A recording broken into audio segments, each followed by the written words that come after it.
नमस्कार आप सभी को, मैं विजयपाल सिंह आप सभी का अपनी हिंदी कक्षा में हार्दिक स्वागत करता हूं। आज का हमारा प्रकरण है हिंदी शिक्षण विषय के अंतर्गत दोहा और सोरठा छंद में अंतर। आज की इस कक्षा के माध्यम से हम दोहा और सोरठा में अंतर आसानी से समझ लेंगे, महसूस कर लेंगे और जब भी कभी परीक्षा में ये आएंगे तब हम निश्चित रूप से ये गारंटी दे सकते हैं कि आप इसको अवश्य करके ही आएंगे, अर्थात आपका ये एक अंक पक्का होगा ही होगा। तो चलिए शुरू करते हैं।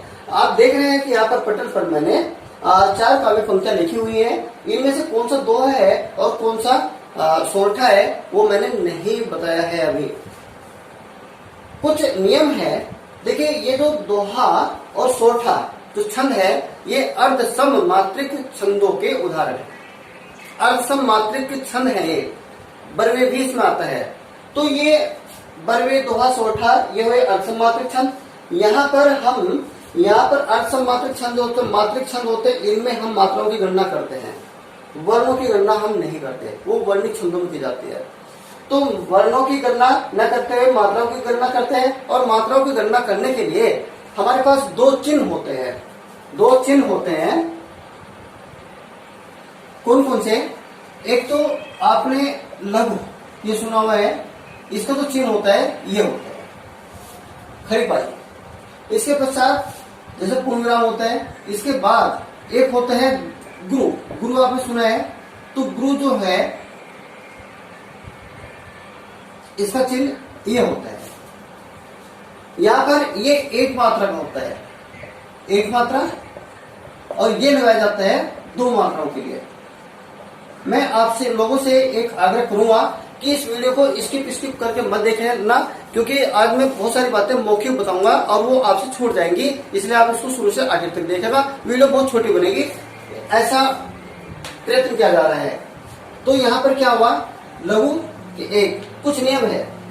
यदि कहीं पर ऋषि स्वर आता है तो उसके लिए एक मात्राओं का के लिए जो निर्धारित किया गया है चिन्ह लघु का लगेगा। और हमारे ऋषि स्वर कौन कौन से? अ, इ, उ, ऋ 4। इसके पश्चात कहीं पर दीर्घ स्वर आ जाते हैं तो उनके लिए यहाँ पर ये गुरु का चिन्ह लगेगा ये। और दीर्घ स्वर हमारे कौन कौन से? आ, इ, उ, ए, आई, ओ, औ। यद्यपि ये संयुक्त स्वर माने जाते हैं ए, आई, ओ, औ, लेकिन यहाँ पर ये 2 मात्राओं के लिए कहा गया है, तो इसलिए इनको हम सीधा सीधा दीर्घ स्वर लेंगे। इनको हम बाद में बताएंगे कभी दूसरी वीडियो में। तो इन 4 वर्णों को छोड़कर, ऋषि स्वर को छोड़ करके उनमें 2 ही का चिन्ह लगेगा लघु का। यहाँ तक स्पष्ट हो गया होगा। यदि कहीं पर अनुस्वार आता है, अनुस्वार यदि कहीं पर आ जाता है तो वहां पर भी दीर्घ चिन्ह ही लगेगा, अर्थात गुरु का चिन्ह लगेगा। यदि कहीं पर विसर्ग आता है तब भी हम इसी का चिन्ह लगाएंगे। और यदि कहीं पर चंद्र बिंदु आ जाती है जो अनुस्वार का कोमलतम रूप माना जाता है, तो वहां पर हम एक मात्रा के लिए इसका प्रयोग करेंगे। यदि कहीं पर संयुक्त व्यंजन आ जाता है, संयुक्त व्यंजन आ जाता है, क्योंकि बोलते समय उस पर बलाघात कम पड़ता है, तो इसलिए उसको भी ऋषि माना गया है, लघु माना गया है, तो उसके लघु के लिए भी एक आएगा। मैं समझता हूँ ये कुछ नियम है, इनके लिए आप नोट्स भी बना सकते हैं। जो मैंने बताए हैं इनको आप लिख भी बंद कर सकते हैं, इनको याद करेंगे तो आपको कभी भी कोई दिक्कत नहीं होगी। तो चलिए चलते हैं। यहाँ पर ये जो 2 पंक्तियां पहले हैं, शुरू से आखिर तक 2, इसमें कुछ बातें हैं स्पष्ट करना चाहूंगा। रहीमन पानी राखे, यहाँ से एक अल्पविराम है, तो यहाँ पर ये यति हुई ठहरा हुआ। इसके बाद यहाँ से यहाँ तक का हमारा ये प्रथम चरण है। बिन पानी सब सून, ये द्वितीय चरण है। पानी गए न उबरे, ये तृतीय चरण है, और यहाँ पर यति ठहरा हो गया। मोती मानुष चून, ये हमारा चतुर्थ चरण है। आप देख रहे हैं 1 और 3, यदि मैं इसको 1 और 3 लिखता हूं, 1 अल्पविराम लगा 3, तो ये संख्या हमारी विषम संख्या हुई। ये विषम संख्या हुई, तो ये प्रथम और जो तृतीय चरण है हमारे, ये विषम चरण माने जाते हैं। ये विषम चरण है क्योंकि ये संख्या विषम हुई। इसके पश्चात बिन पानी सब सुन द्वितीय, और ये चतुर्थ चरण है। द्वितीय और चतुर्थ चरण 2 और 4, ये सम संख्या है तो ये समचरण कहे जाते हैं। अगर आ जाए कि विषम चरण कौन कौन से हैं तो ये को कहेंगे, समचरण होंगे ये होगा। इसके बाद इनमें ये हमारे समचरण हुए। इसके बाद प्रथम और तृतीय चरण में इसमें 13 में 13 मात्राएं होंगी। प्रथम और तृतीय चरण में 13 मात्राएं होंगी। द्वितीय और चतुर्थ चरण में 11 मात्राएं होंगी। ये दोहा की परिभाषा है, दोहा छंद। तो यहां पर इस एक को और इस दो को यदि जोड़ते हैं तो सीधा सीधा 13 धन 11 बराबर 24। इस 3 को और 4 को जोड़ते हैं तो 13 और 11 बराबर 24। दोहा छंद की परिभाषा क्या हुई? प्रथम चरण में 13 मात्राएं, द्वितीय चरण में 11 मात्राएं और तृतीय चरण में 13 मात्राएं, चतुर्थ चरण में 11 मात्राएं। दूसरे ये जो समछंद है, हमारे समचरण है, अर्धसमात्रिक छंद बताया है। तो ये जो है बिन पानी सब सून, मोती मानुष चून, सून चून, सून चून, ये क्या हो रहा है? तुकबंदी हो रही है, तुकबंदी हो रही है। तो इसमें तुकबंदी जो होगी वो समचरणों में होगी। यहाँ पर अगर हम बात करते हैं, नीचे चलते हैं, दो पंक्तियां देखते हैं। पहले हम इनकी गणना के लिए करते हैं, जो गणना हमने नियम बताया है उनके ऊपर आधारित से गणना करेंगे। तो क्या है? अब गणना लघु र है, ऋषु है, ऋषु ई आई है। हम हा की गणना नहीं कर रहे हैं, हमने मात्रा गणना बताई है इसमें। तो यहाँ क्या करेंगे हम? एक, इसके बाद फिर ये म है, न है, यानी एक मात्रा का जो उच्चारण का वर्ण है उसकी भी हम मात्रा में लेंगे। तो रही मन, पानी दीर्घ है, गुरु गुरु, यहाँ गुरु लघु गुरु, इनको जोड़ने से 13 अंक चाहिए। 1 2 3 4 6 8 10 11 13 धन। बिन पानी सब सुन, बिन एक लघु लघु, दीर्घ है, लघु लघु, दीर्घ है और लघु। इनकी गणना करते हैं तो 11 होनी चाहिए। 1 2 4 6 8 10 और 11 हो गई। तो ये 13 धन 11 बराबर 24, यानी प्रथम और द्वितीय चरण की 24। इसके पश्चात इसकी गणना करते हैं। चूंकि नियम आप जान चुके हैं इसलिए आप गणना आसानी से कर पाएंगे, ऐसा मेरा विश्वास है। चलिए, यहाँ भी दीर्घ है, लघु हो गया, सॉरी गुरु है, गुरु लघु, गुरु लघु, दीर्घ है तो गुरु आएगा, लघु गुरु। गणना करेंगे 2 4 5 7 8 10 11 13। तो यहाँ से यहाँ तक के लिए क्या हो गए हैं? हमारी 13 मात्राएं हुई। यति है, यति के पश्चात चतुर्थ चरण है, मोती दीर्घ यानी गुरु गुरु, फिर यहाँ पर गुरु लघु लघु, गुरु लघु। यहाँ से यहाँ तक की देखेंगे तो 11 मात्राएं होंगी। 2 4 6 8 10 और 1 11। तो ये जो कंडीशन है हमारी यहाँ पर ये पूरी हुई। 13 धन 11 बराबर 24। मैं समझता हूँ दोहा छंद में मात्राओं की गणना करना सीख गए।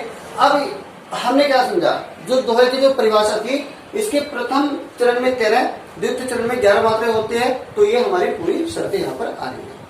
अब चलते हैं सोलह छंद में। सोलह छंद बड़ा आसान, जो परिभाषा, जो नियम हमने दोहा छंद के लिए निर्धारित किया हुआ है वही उसका ठीक उल्टा यहाँ पर आएगा, यानी उल्टा है, बिल्कुल सब कुछ उल्टा है।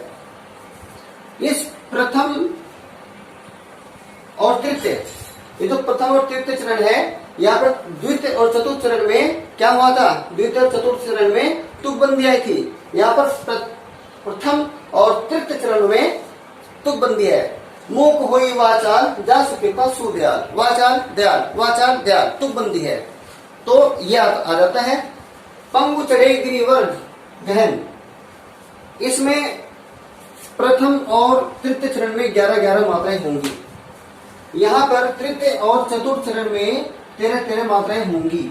इस बात का ध्यान रखना है। उल्टा होना है इसका।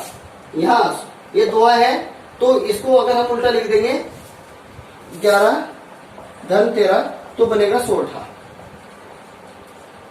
और वो दोहा। तो चलिए, ये सब समझ में आया है। अब हम इसकी गणना करते हैं। गणना बड़ी आसान बता दिया गया है। ऋषु स्वर जहां पर है तो ऋषु स्वर का एक मात्रा का समय, तो वहां पर लघु। दीर्घ जहां पर है गुरु, अनुस्वार जहां पर आता है गुरु। चलिए, मूक दीर्घ है, गुरु लघु, गुरु, लघु, गुरु, गुरु, लघु। गिन लेते हैं, 11 मात्राएं होंगी, 2, 3, 4, 5, 6, 8, 10 और 11। यहाँ से 11 मात्राएं हुई। अब द्वितीय चरण में कितनी होंगी, क्योंकि उसका उल्टा है तो 13 हो जाएंगे। यहाँ पर पंगु अनुस्वार आया है, गुरु, ऋस्व है, लघु, लघु, गुरु, लघु, लघु, लघु, लघु, आगे ये लघु है। गिन लेते हैं, 13 मात्राएं होंगी, 2, 3, 4, 6, 7, 8, 9, 10, 11, 12, 13। तो इसको यहाँ से यहाँ तक का ये 13। अब क्या इसको यहाँ पर लिख देते हैं, 11 + 13 = 24। इसके पश्चात तृतीय चरण में 11 मात्राएं होंगी, विषम चरण है ना, तो यहाँ पर गुरु, लघु।